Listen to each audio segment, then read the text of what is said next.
theater has really helped me like to express myself more, because I feel like before I did theater I was kind of like quiet, and like I didn't really like, I would talk to people but I would only be like fun with my friends. I wouldn't really like show my true self to other people. And I feel like doing theater, there's also like a lot of people there who kind of understand me since they like the things that I like and stuff. And I feel like I'm more confident not only when I'm doing theater now, but like out of like school and in school and stuff like that.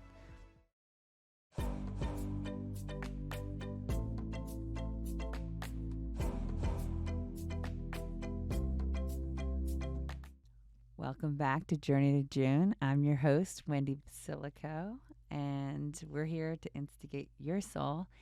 We are here interviewing Soulstigators, all ages, all walks of life, that decide to walk the harder path, decide to go after the inner calling. And sometimes that journey, whether chosen or not, is hard.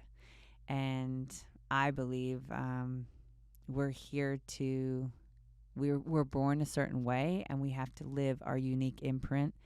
And it's a responsibility. And this is why I always instigate my daughter, who is our guest today. Hi, Josie. Hi. Josie has been on the podcast a couple times, and I thought we're going to do a check-in of what's going on in Josie's life, what's going on in my life, and just see what's going on, see how we're soulstigating our own essence of who we're born to be.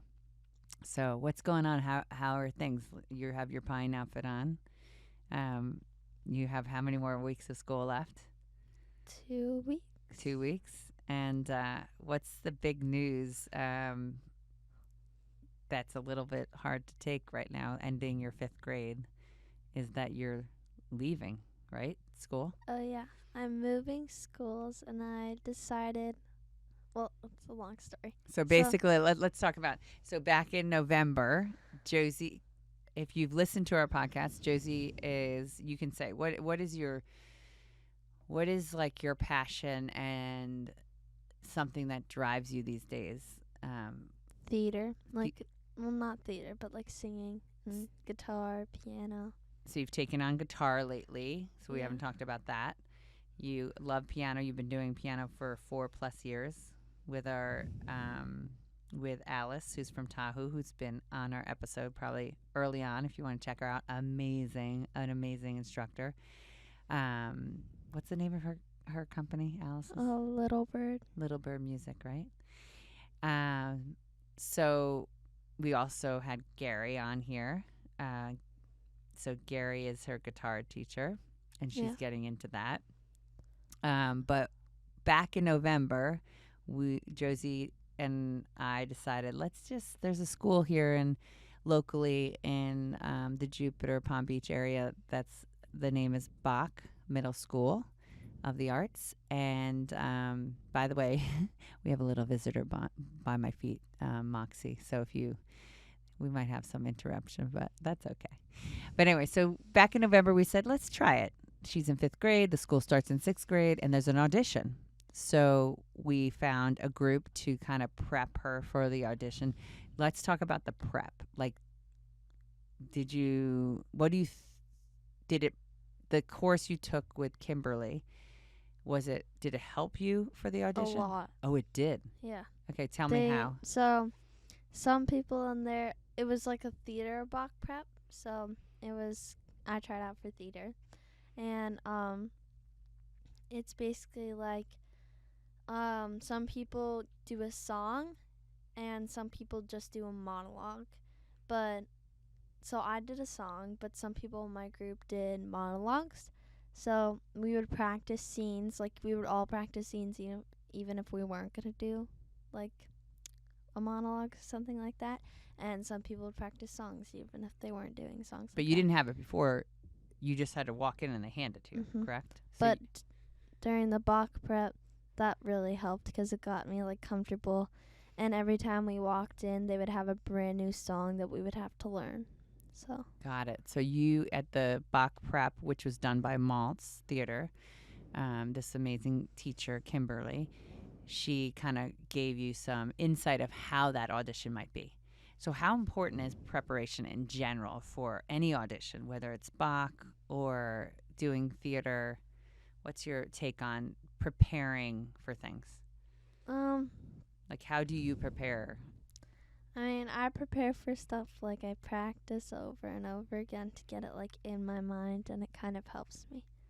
And when you are not prepared, what does it feel like and compared to when you're prepared? I feel like if I never went to the Bach prep, I just would go in not knowing what they're going to do or what they're going to say. Like, I mean, I didn't really know even though I went in, but like I kind of had an idea in my head of what it was going to be like. So just when we talk about preparation, because I believe that's a lot of what gives us confidence and gets us ready for the opportunity that comes up, right? What will you future, knowing how important it is to prep for this Bach opportunity, what could you do in the future for anything, theater or even just academics? Like, what do you tell your brain about preparation? I would say, I don't know, like just keep practicing and stuff, and it'll help you. So it makes me think of when I had to go to qualifying school for the LPGA, or I had to play a big tournament.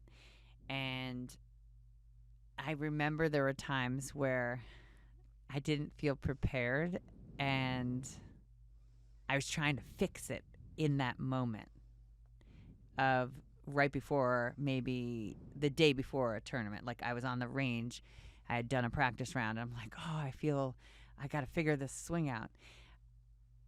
The point I remember about playing golf, the more I prepared, I have to just go into the tournament as this is all, I did the best I could, and I have to give it what I have. I can't try and figure it out the day before or the day of the tournament. Yeah. Don't you feel, because there was that incident with Frozen when you had were scrambling and it made you feel uncomfortable, right? So preparation kind of gets you easy, like feeling good about it.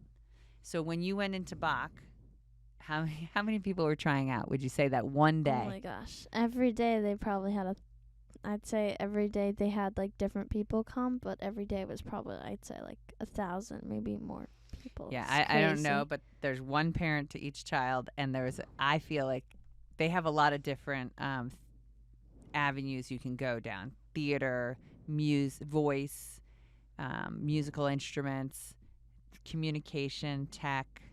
So Josie chose the theater, but there was at least 100 people, right, at the time we came. So in 2 weeks they had to have, 4,000. I don't know. No, I think insane. of that. I don't know how many applicants, but so the process is basically what I understand. You do the audition, and then if you make the audition, then you go into a lottery. So there's no really guarantee, even if you did a great audition, that you would get in, correct? So we did that back in end of January. And were you nervous after you did it? Were you like, oh, I hope I get in? Or what was your attitude in between the waiting time? I mean, I really hoped I got in, but I don't know. I had this feeling inside of me that I wasn't going to get in. And that's bad, but I don't know. I think Josie didn't talk about it until she just wanted to wait to make a choice. Everyone was like, do you think you're going to get in? And I was like, I don't know. Yeah, so she really didn't talk about it. So from the end of January, we didn't find out till the end of March. So that's a good, 2 months. And both of us, we didn't say we're in or not. We said once we find out the result, we will make a decision. She got in. We had a lot of family in town that week, right? Mm-hmm. And what was your initial response to you getting in? When I got in, I was happy, but I was like, I'm not leaving the school I'm at. I was positive I wasn't going to go. So she had a very defiant, I am not leaving my current school at Pine. I like, so go ahead. Why did you not want to leave? I don't know. I just felt like I have so many good friends at Pine, and I didn't want to leave anyone. Mm-hmm. And you're cozy there. Yeah. Yeah. It's been And I feel like I'll always go to school and I'll stay there for like 2 years and then I'll go to a new school. And I felt like I was gonna even before I knew I was gonna even try out for Bach, I was like, this is gonna be the school I'm gonna stay at. Like I'm gonna stay here forever. And I thought at first I was like, I'm not going. So yeah, so for we had 2 weeks to put in our acceptance. And at first she was absolutely not having it. And we have a big family that was in town for Easter, and everybody was like, it's a great opportunity. How do you let this pass by? You know, it's you're chosen. You're chosen to be part of this cool experience that most people don't get to do. So they're part of the time they're doing academics is what I understand. And then the other part of the day, you get to do the thing you love. And you get to learn about tech and designing and, right? Yeah, there's also, so they have electives, but they're not like electives that you have at regular schools. Like you would pick like PE and art at regular schools or something. Like this school you have, your electives are media, tap, art major if you aren't, art class if you aren't like a art major, if you're not going there for visual arts, and you can go for critical thinking, and it's really cool. They have like really cool electives, and you pick 5 to 7 electives, and you rank them from how you want them to pick your electives, and they pick 2 for you, and those are like so we don't know what those are until we get closer to going to school. But going back to your decision, because I think as a parent, I see this as an opportunity for you, but I didn't also want to push you to do anything that you didn't feel was right. And I want you to be authentic and honest. Like, did you feel mommy pushed you at all? Okay. Did you feel mommy gave you space to figure out your decision that was best for you? Mm-hmm. So how did you, Josie, who was so like, I am not leaving the school. She did this for a whole week at least. What was it that allowed you to see? She wasn't even really looking at the positive or the other two sides of the coin. So how did you start to navigate like, oh, okay, this is what I like about Pine. This is what I like, what would be cool about Bach. Like talk to us about how you navigated that. Because I think as 11 years old, it's a big decision and it's a scary decision. But I don't know if a lot of 11th graders really think about it the way you do. Most people just said, I'm in. Oh, yeah, I'm going. But you really took time, which I think is beautiful. I have to honor you for that because some people might have not. Some people will just go right in and then they'd actually be like, wait, what if I don't want to go? Yeah, so who knows? But how was your process of thinking? Well, at first I was like, I don't want to go. I'm definitely not. But one night, we were talking about it, and I just thought I named the pros and cons. It was like I had 4 days to press accept or not, and I was like really thinking about it, and I thought about it and I put all the pros and cons, and I thought I should try it, and if I don't like it I can always go back.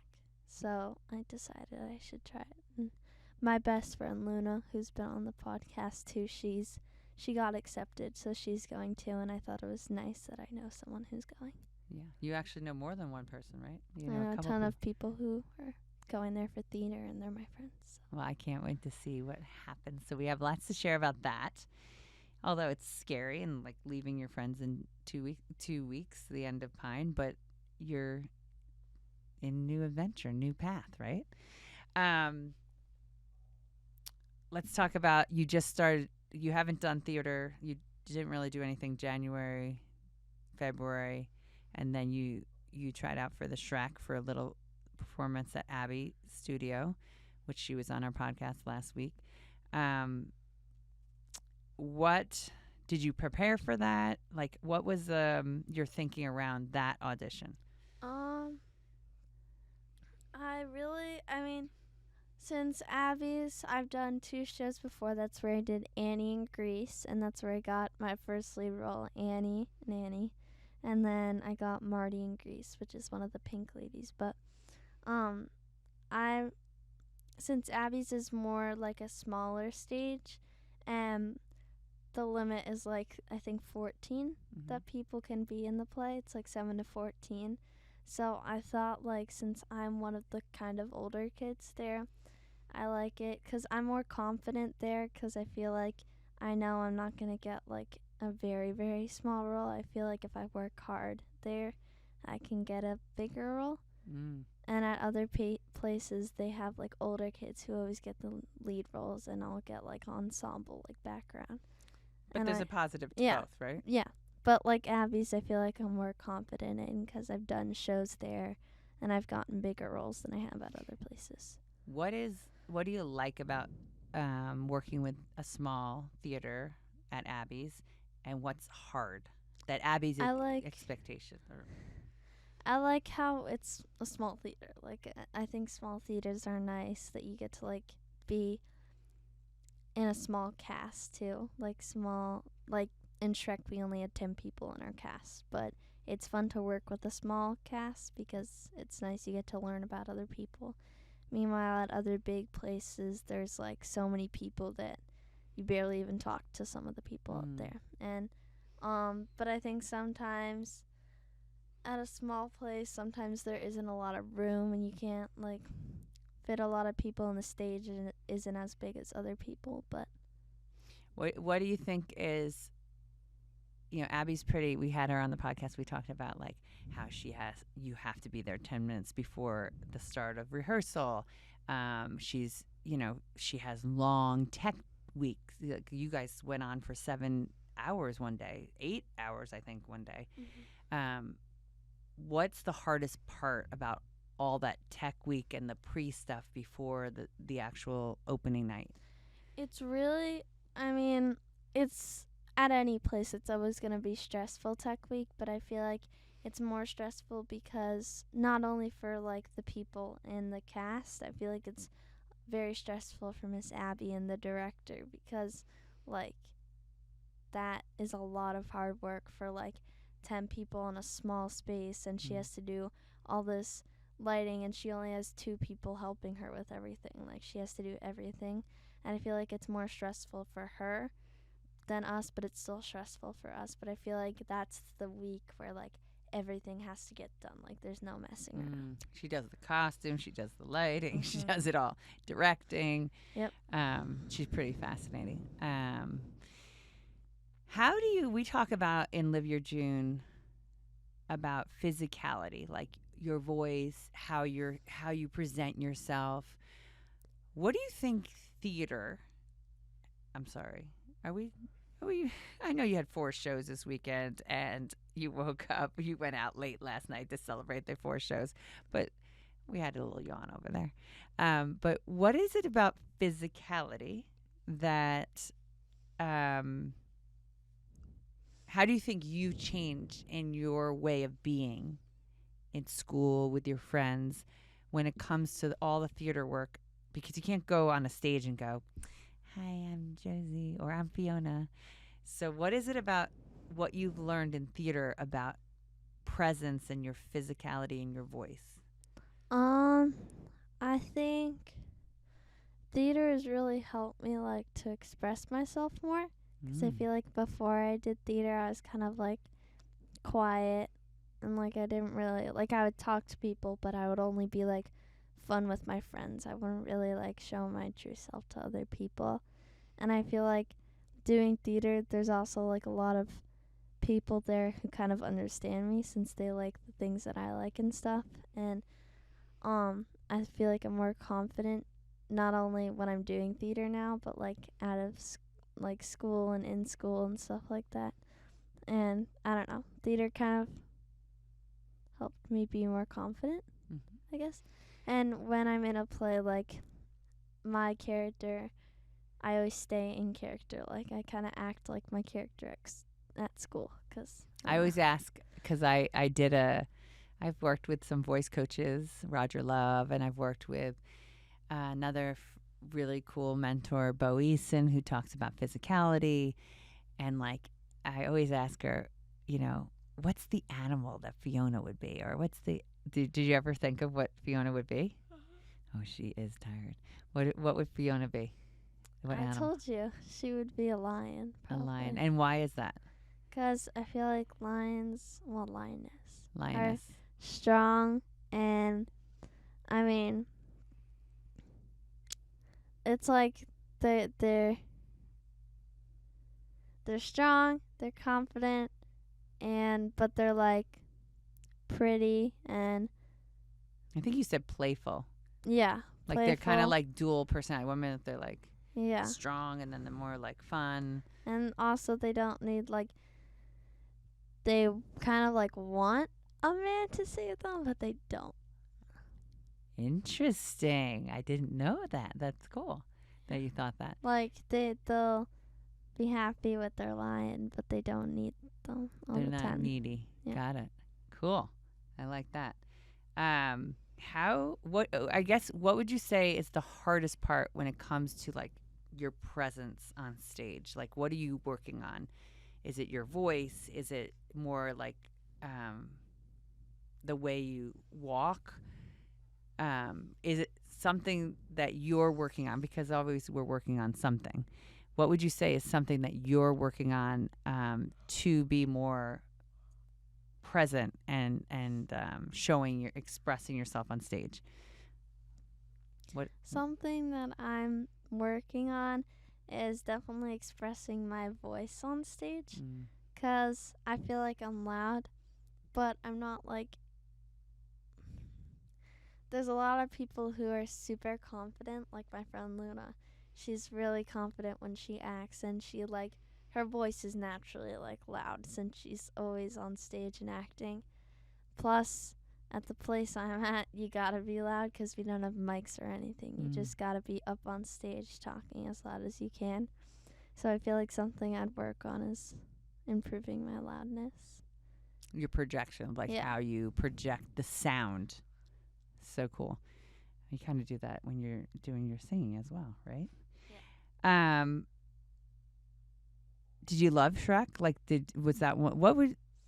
Did you love it? Yeah, Shrek is definitely one of the favorite plays I've been in. Yeah. I feel like it's super fun, and I like my role because I was Princess Fiona, and I feel like I was like, when I was little, that was like my favorite person of all time because she's like a princess, but she's like, because I've always loved Disney princesses and stuff, so she's like a princess, but she doesn't like act like one.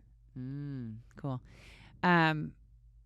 If there's a mom or dad who has a kid that, maybe they sing, maybe they don't sing, maybe they're curious, maybe they're expressive, why would they do theater? Why do you think theater is a great thing for young kids to do? I think theater is a good thing because you always have to audition for sports and stuff, but a lot of people aren't confident in singing like some of my friends aren't, and they'll go and they'll try to audition, but they don't really want to because I don't know.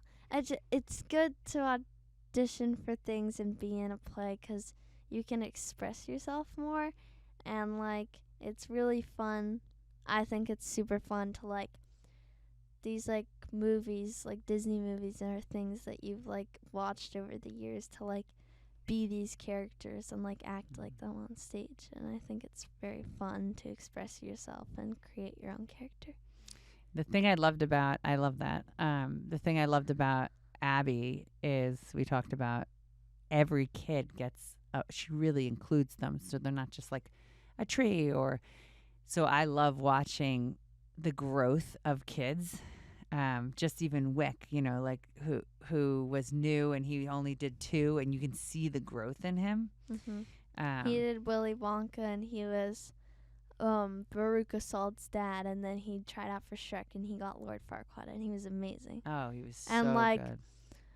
Livy, who was Pinocchio, and she was Willy Wonka and Willy Wonka. She's so good. Yeah. And like over the years, she just gets better and better and better. Yeah.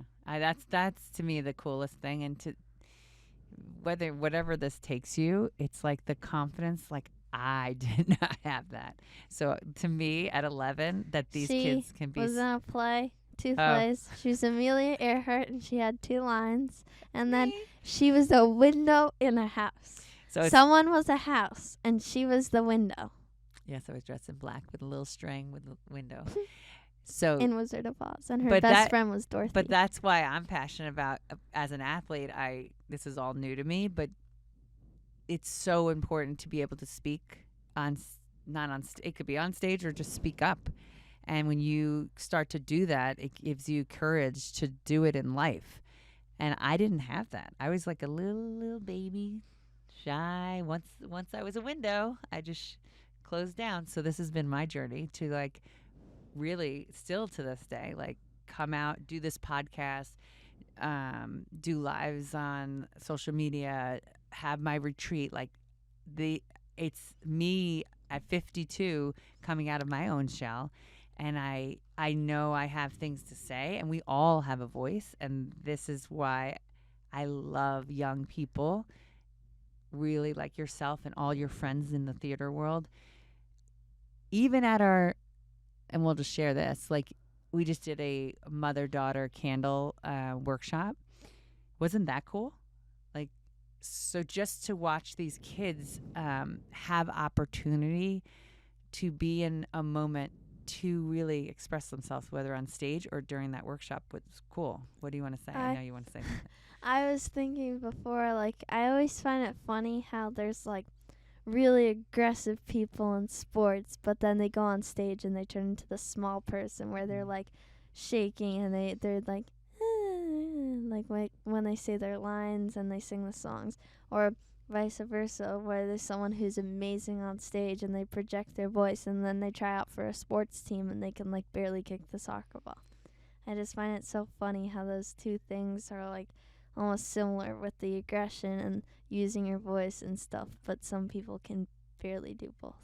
Interesting. Do you think sometimes people forget they actually have skill, like confidence, and then they Because they just already are thinking in their head, they're like, I don't know how to do this. I don't know how to do this. I'm never going to get the part or whatever. Or I never get to be accepted on the soccer team. Like, they're already thinking in their heads. So they're thinking, let's say, like, I wanted to try out for the volleyball team. And I go there thinking, I'm not good enough to get on the team. I'm already thinking that I'm just going to stick with theater and I'm never going to be good at volleyball. But if I keep thinking that, then it kind of just puts that in my brain. So when I go out and try for volleyball, I try and hit the ball and I completely fail. Because you're already thinking, I'm not good enough. Yeah. And do you know what? Do you think it's only with kids? Like, No. what do I do? You when you're explaining, sometimes if I do She'll be in the car with me singing her heart out, and then someone will ask her to sing, and she's like, I don't know how to sing. Or like even if I'm doing sometimes a live, Yeah. and I get like almost frozen, or I have something in my heart but it doesn't come out.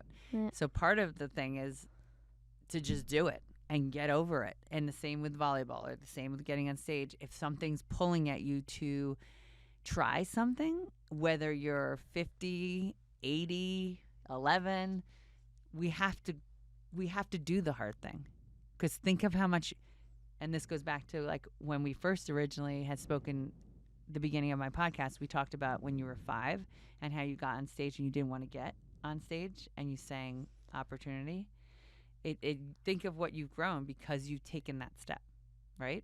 So I always say that even when I started to play golf, like I didn't know how I was going to figure it out, but somewhere I did. When I had you, it's like somewhere I have had to take the scary step, and somewhere each step will give me an answer, yes, no, and then I have to find a new step.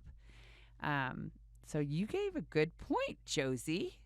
That's like all our thinking, right? That's all the mindset. Let's talk about connection. We talk about the element of connection, and I call it like an invisible web, because we're all affecting, our energy affects everybody and how we show up for everybody. Do you think in 5th grade, is it hard to connect to people, or what's the hardest thing about 5th grade and your friends or people? I mean, the one thing about my school is 5th grade is middle school right now. So I feel like if 5th grade was elementary, it might not be this, like, I mean, there would still be some, like, mean people or something, but it wouldn't be. Middle school is always, like, I feel like the hardest. The hardest because people are tougher. Mm-hmm. Can you tell me what you used to do at T that's different than what you do at your current school? Like when it comes to T is Tahoe Expedition sorry. Academy, by Yeah, the way. sorry. We went to a school in Tahoe when she was before COVID and during COVID. But what did they do to help? Like you wish, like let's just say this, in where you are right now, it could be in school or not in school. What do you wish kids your age knew or had skills for? I wish that people knew that, like, being cool doesn't really make them cool. Like, or being mean doesn't make them cool, or being popular doesn't make them cool. Like, some people really think that it does, but it just kind of makes a lot of people think, like, that person's not really nice, or that person wants to be like this person. Like, how do you, even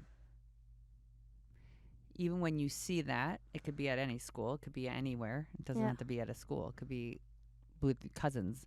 How do you bring your best self to those scenarios? I mean, I kind of look at those people and I'm like, oh, I don't want to be like that person. And I just kind of, like, don't get involved with the things that they do. Do you feel like you've had an experience with someone that was tough or thought they were cool, but then because you tried to be different in the relationship with that person, did you get to see a different side of them? What was that? I don't know if we've ever said this, but it was a volleyball team, and she's in the grade older than me. She's not in our school anymore, but she's in the grade older than me, and her name is Thomasina, and she's on our volleyball team, and I don't think she was trying to, like, be cool, but she was, like, I mean, she was already kind of cool because everyone, like, looked up to her because she, like, had all this stuff, and everyone loved her and thought she was funny and nice and smart and stuff. And I, just the first time I saw her, I was like, ooh, I don't think I want to be like her, or I don't want to hang out with her because I think she's mean. Like, but I think more intimidating would be the word. Intimidating. Like, because she was strong volleyball player. And this goes back to what you were saying in your head, right? Like, when you're new, you say, I'm not good enough, or you come in timid, and then there's a person that knows what they're doing. You're thinking, how do I belong here? Yeah. Right? But it was one of the games where we were watching the 7th and 8th graders play, and it was my mom who started this, but I was trying to hang out with the 6th graders because I kind of thought they were cool and I wanted to learn more about them. And so they were all sitting and talking, and Mom told Thomasina to come, and you can tell this part. No, I always learn, because sometimes my way, maybe it's not always the way, but I always trying to see the good in someone. So even when they're tough, I'm trying to ask them questions about something that might show me a different side of them. And so what I did with Thomasina, and I always think the universe, God, is helping me find the right words, because I don't know if I knew exactly what I was going to say, but I kind of asked her for advice because I wanted to know more about volleyball and the 7th and 8th grade team. And in time, she shared some stuff that was hard for her with certain teammates from the year prior. And I was like, yeah, it's tough.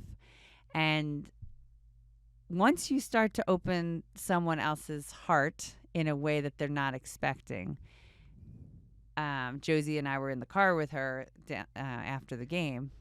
Basically, what happened was Go ahead. Mom was talking to her, and at the end of the game, after we played, we had an awesome game and we won.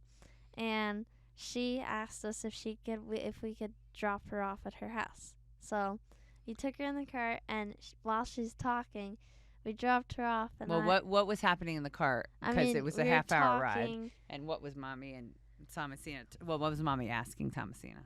All about like volleyball and what she thinks of the school and her friends and the teachers, and basically just about her life. And was she talking? Yes. Yeah. Full on. Oh my gosh, sharing, full on right? conversation. So I got to know her, right? So, and then when we dropped her off, I was like, wow, she's so nice. And after that, she was like, every day at school, she would say hi to me. She would give me a hug. She'd ask if my mom was teaching lacrosse. And like, she actually wanted to we all wanted to go to dinner together one day. Like, she was so nice. Yeah. And, I mean, so that's kind of the example of like, yeah, so the example is sometimes to get, how could you see, I always ask the question, even myself, because I can get caught in my own story or narrative about a scenario, is if I get feeling weird about something, like I have to ask myself, how could my best self see this situation? How else could I see this situation? And you started to see her differently, correct? And see the beauty in her, because we all have beauty and we're all unique. We just have to find it, because sometimes we can create a narrative like, that Thomasina is so strong at volleyball and she's intimidating. But if there's other sides, if we give it a chance, right? What do you wish? I guess talk about. We started to talk about Tahoe Expedition Academy, and what did they do that was special that has given you the skills? Because, I can say I'm a good mom, but there was also great leaders. Tahoe Expedition Academy. Like, when you hear that name, that's not like a regular school. And when you go there, there's literally, our classrooms are these little cabins outdoors in the woods, and we would go, literally every class we would sit outside.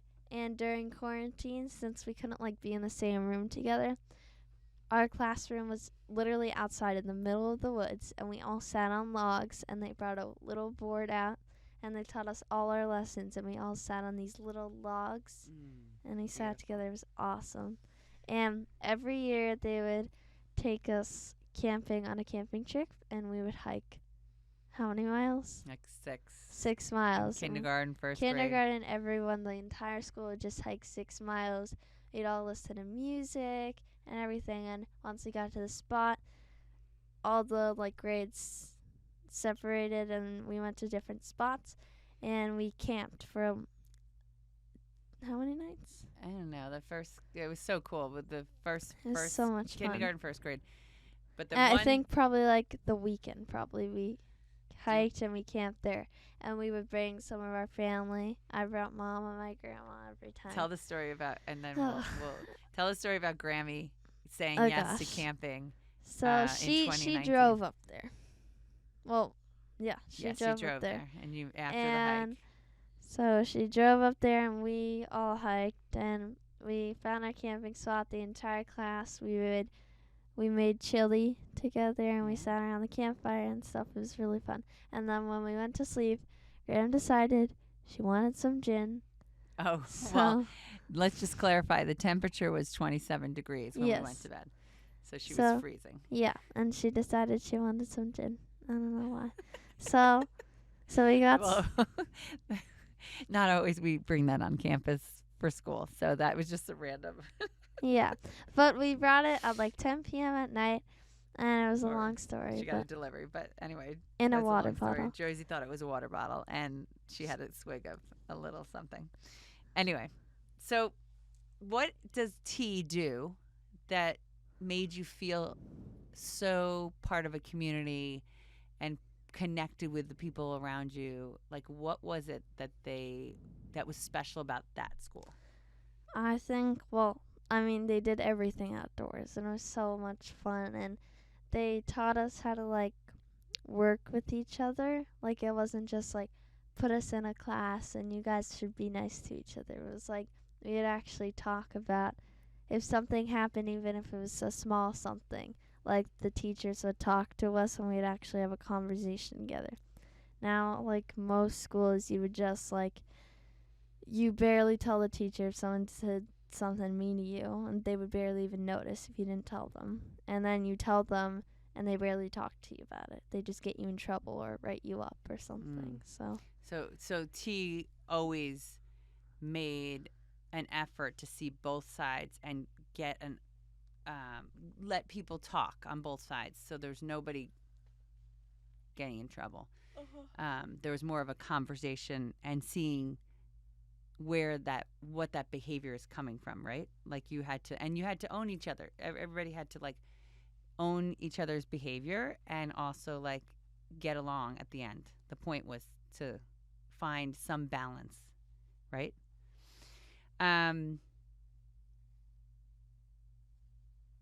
When we did the candle workshop, the mother-daughter candle workshop, what did you notice? We had an awesome. Tell me about that experience. Like what? Because we had 8 mom and daughters. We just did it locally. Of my really good friends, and they had never done our work before, and so we made a candle. But then we talked about like everything about Live Your June, that we're all unique, and even mommies and daughters have a light. And then after we made the candles, Josie did a meditation to help people walk towards to see you can tell what you did, like the meditation. You walk towards her through the meditation, basically like she walked them into a meditation to see who would pop up in their brain, whoever it was that has made an imprint on their life. And then we did an activity around that. What did you experience at the end when we all shared what we wrote about and what we experienced? We got to like say a word about our moms. The mom said a word about what they think of their daughters. What did you experience by listening to all your classmates and stuff like that? I think I got to learn more about them and who were really in like important people in their lives. And I mean, obviously most of them did like their mom or their dad or their like little sister or something. But a lot of people did like a friend who, like my friend Julia did, one of our best friends, Gracie, who left the school, but they really like bonded together and they're best friends. And I don't know, I thought it was really cool. And me and some of my friends did like our favorite singers or actresses, and I think it was cool to learn about everybody and how they feel about people and stuff. Do you wish we had more time to do stuff like that to connect more? Yeah.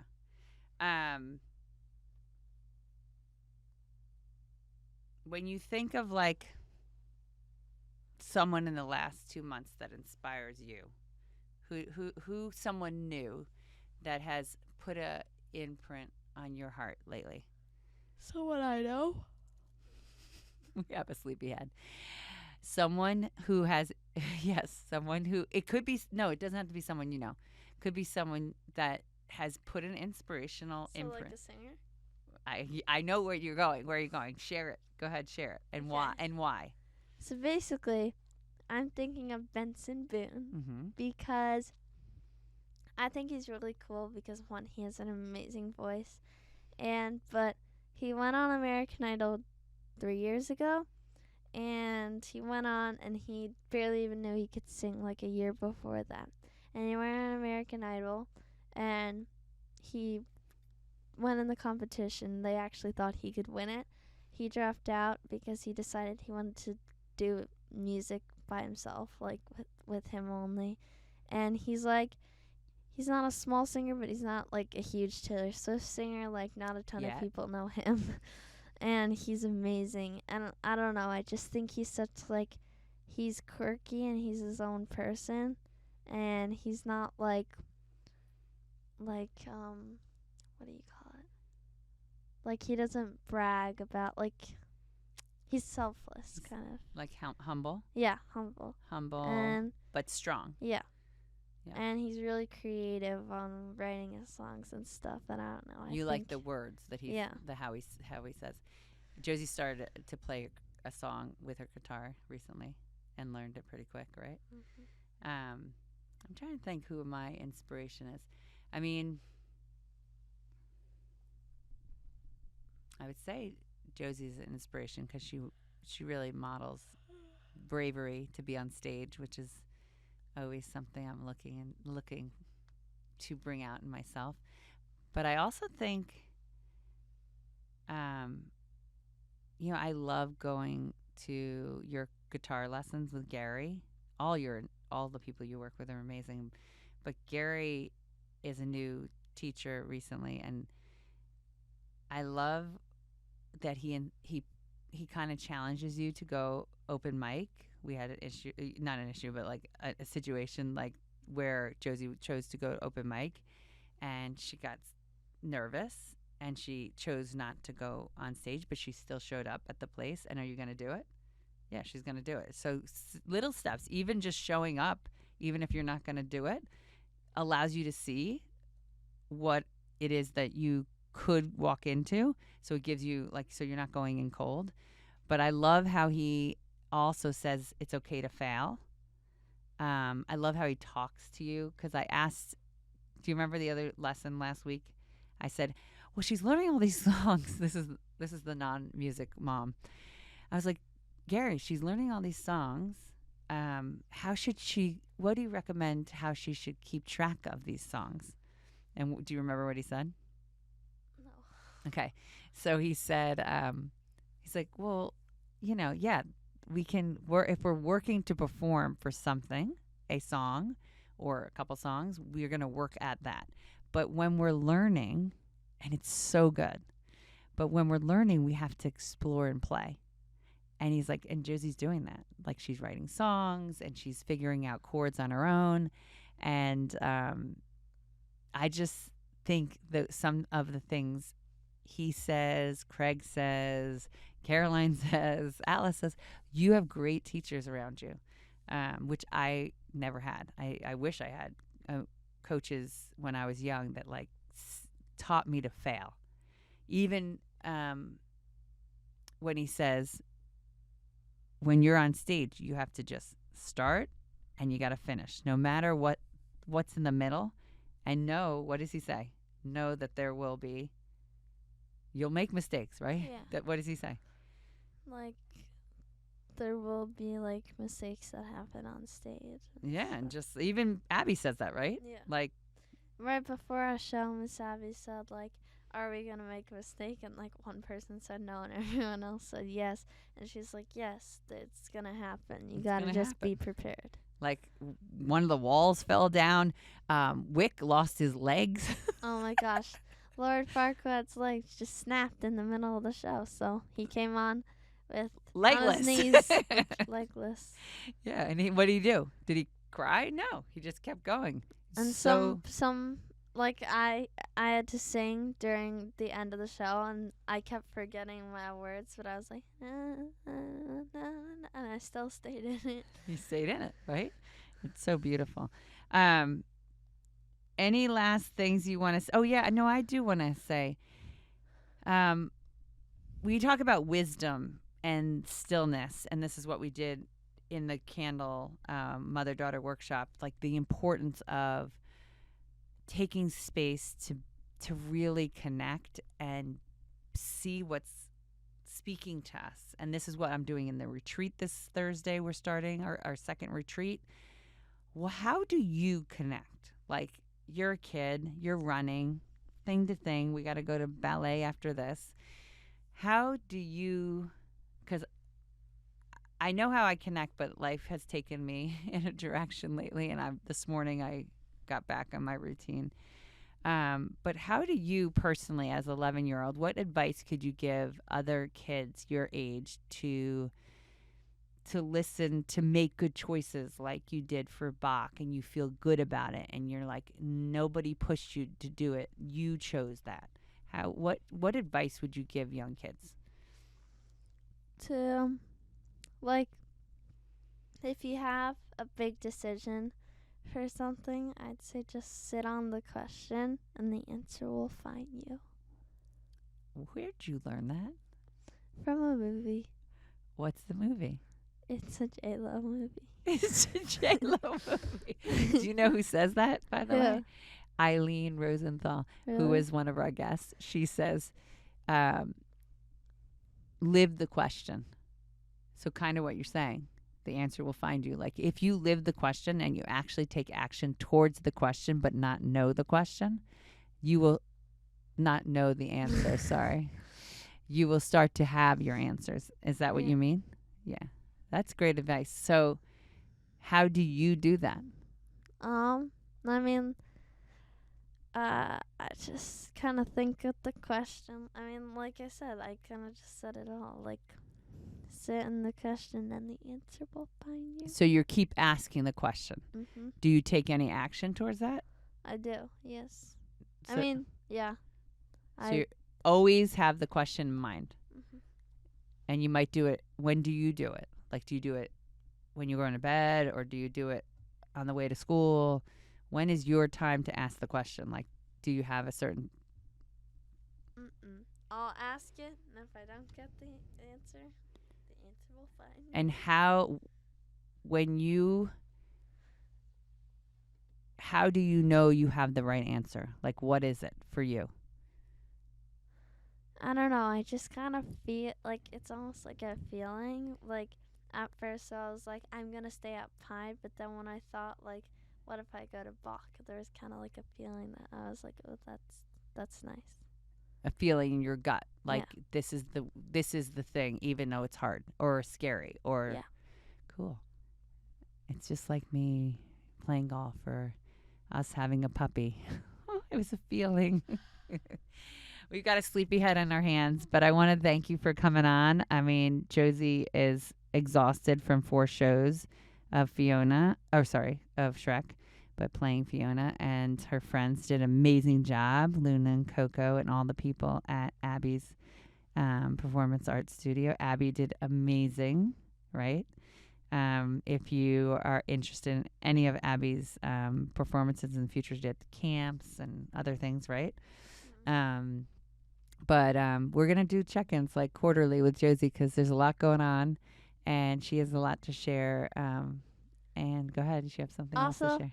If you ever decide to do Abby's and you're not, like if you're too old to do it, there's always tech and counseling to help out for it. So it's fun. So Abby like helping out with the lighting and picking out the costumes and stuff like that. Yeah, so Abby gives a lot of different opportunities for different kids, but she expects, you to show up. She really counts on you to bring your best, right? But that is our episode with Josie. And if you want to know anything about Abby's, if you want to pop on to our Instagram and check out what's going on with Josie and I, we always are sharing. And also, if you want to know about future retreats or if you're interested in the mother-daughter workshops we do, the journaling workshops, check it out at liveyourjune.com. You can also check out our episode on any of the platforms, on Spotify, Apple. But we love having you and listening to our podcast and how we soulstigate here at Live Your June. Thanks for joining Journey to June. We'll see you soon.